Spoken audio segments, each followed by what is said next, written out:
Get ready for the dictation. Start.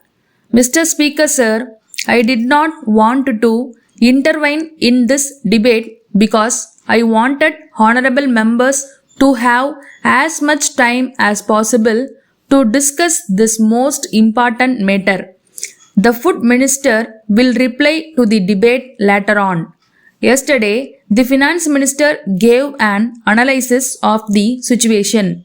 He made clear what the policy of the government was. Yet, I decided to say a few words because there has been in the recent past some confusion in the mind of the public on this matter.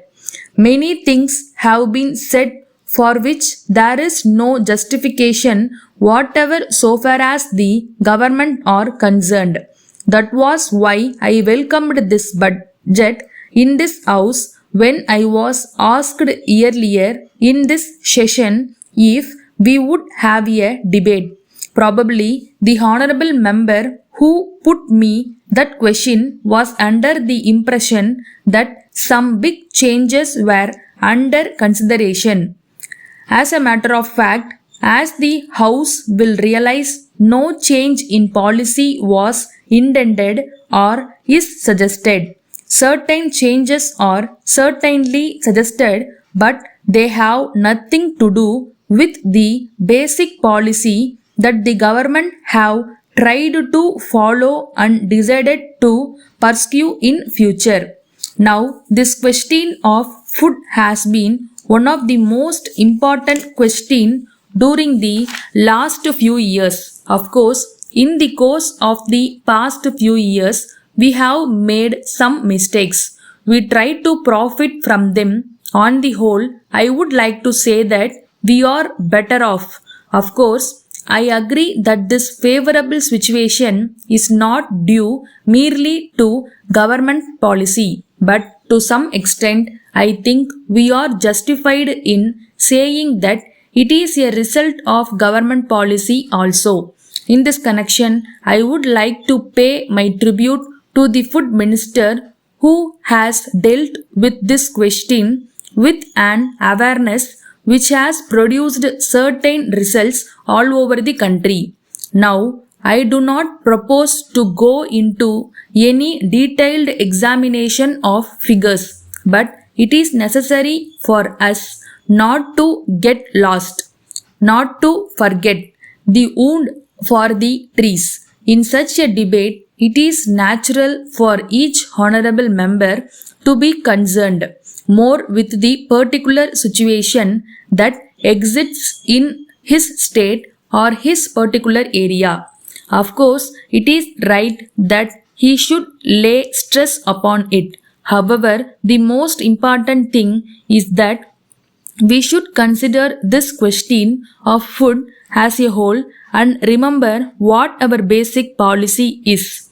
The House can discuss, of course, the basic policy so far as we are concerned.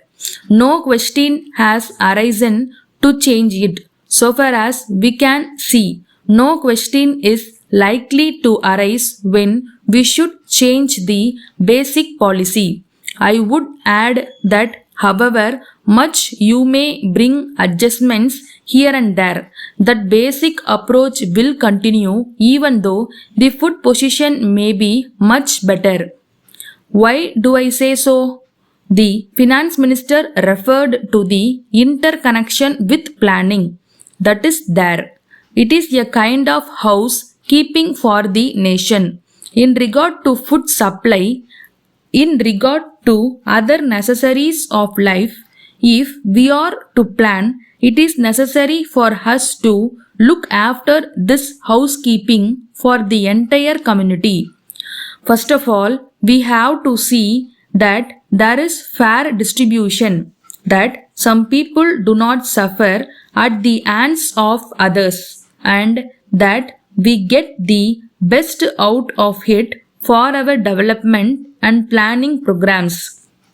That is to say, if we can become a surplus nation in food, we would not like our surplus not to be used to be best advantage. We would of course like better feeding, but if I may say so, with all respect, we would like to use some of the surplus we get for export if necessary. In regard to development, I think the country should realize that we should be prepared to tighten our belts here and there, even though we may possess the thing necessary in order to get something more necessary for future growth. The entire community should have adequate food and we must provide for it. But I see no reason why we should waste food, and this requires careful housekeeping. Now, it is a difficult matter. So, the basic issue before the house is whether we can entrust these important matter to free enterprise and free market. In a country like India, where our resources are limited, we cannot allow this business of free enterprise and free market. That does not mean that there is no free market left for anything. We have to control strategic points so that we may control the basic situation in the country that applies to food.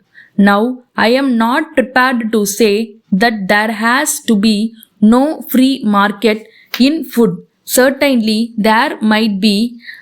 I am prepared to say that we must keep that tightest grip of the situation in regard to food and as regards other matters. We must always be in a position to control the situation. How can we do that? Thank you.